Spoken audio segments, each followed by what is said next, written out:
I told her in November when we got home from the hospital, I said, I wish it was me. Oh, I wish it was me. I've lived a great life. She said, but if it was you, there would be nobody to write about it. So I'll live it, and you write it. And we did. That is a look at the incredible documentary directed by country music star Rory Feek, honoring his late wife and musical partner, Joey, who died in March of last year after a 2-year battle with terminal cancer. Rory Feek joins us right now with his new memoir titled This Life I Live, One Man's Extraordinary Ordinary Life and the Woman Who Changed It Forever. The book came out yesterday, which also happens to be the 15th anniversary of his first date with Joey, his wife. Good to see you, sir. Thank you so much for joining us. Thank you for having me. So much to talk about. You just won the Gospel Grammy. You are looking at the 1 year later after Joey's death.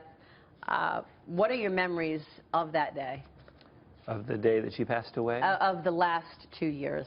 Well, most of them have been amazing. Even in the end, we had a very long goodbye, and it couldn't have been any better. For being terrible, it was pretty amazing.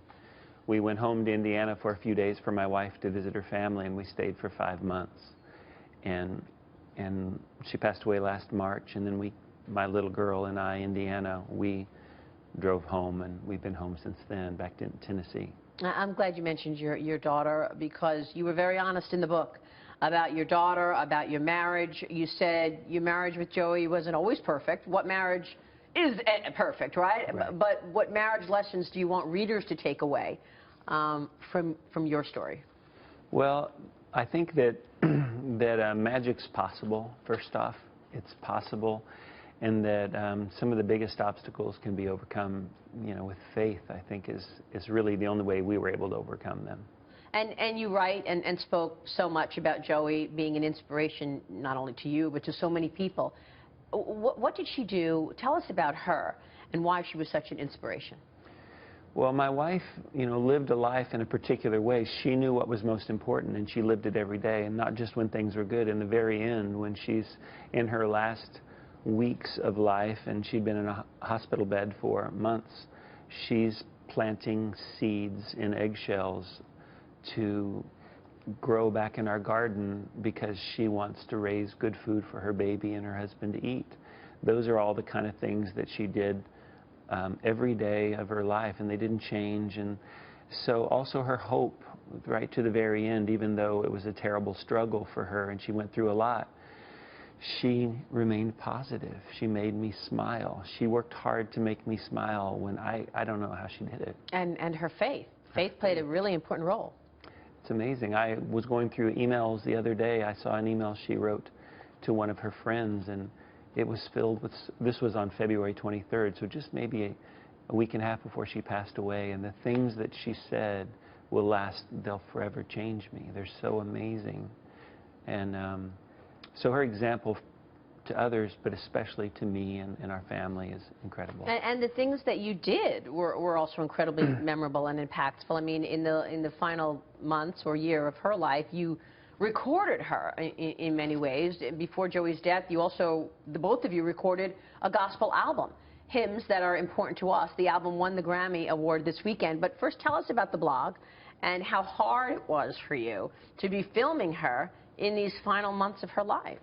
Well, Joey and I decided to take a year off in the beginning of 2014. We were going to be having a baby, and we thought we would just stay home and simplify our lives and stop playing music for a while. And I was going to document it by writing a blog, which I'd not done before, and also by filming our lives more and more.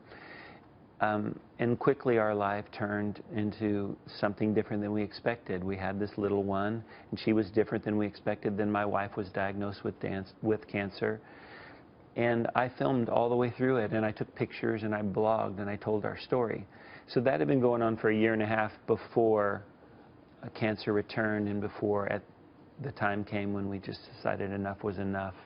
We're just going to live out the final days. It was really my wife's choice to live it out in the blog and let me write about it. She wanted us to share the story, and be an encouragement to others. And it really wasn't anything different than we'd done before. It's just that lots more people were paying attention. Yeah, they sure were. And when you recorded that album, she said to you, if we win a Grammy, you better go to the Grammy Awards. And you went. Yes. And how did you feel walking on that stage to receive your award? Well, I was with her father, Jack Martin, and that was an honor because he was playing guitar for her years and years before I ever did.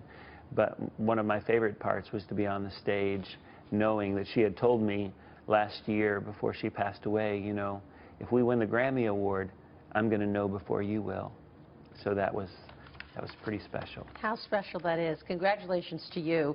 Is there an overriding message that you want our viewers to take away from Joey's life, from the book? I don't know that there's an overriding message other than She hope. sure has a legacy. Yes, other than hope, and hope's a beautiful thing, faith. It sure is. Great to have you on the program today, Rory. Thank you for having me. Condolences, and of course, she's probably watching down with that Grammy that you have. I believe she is. On the heels of your beautiful life together. Rory Feek joining us there. This Life I Live in bookstores right now, and we'll be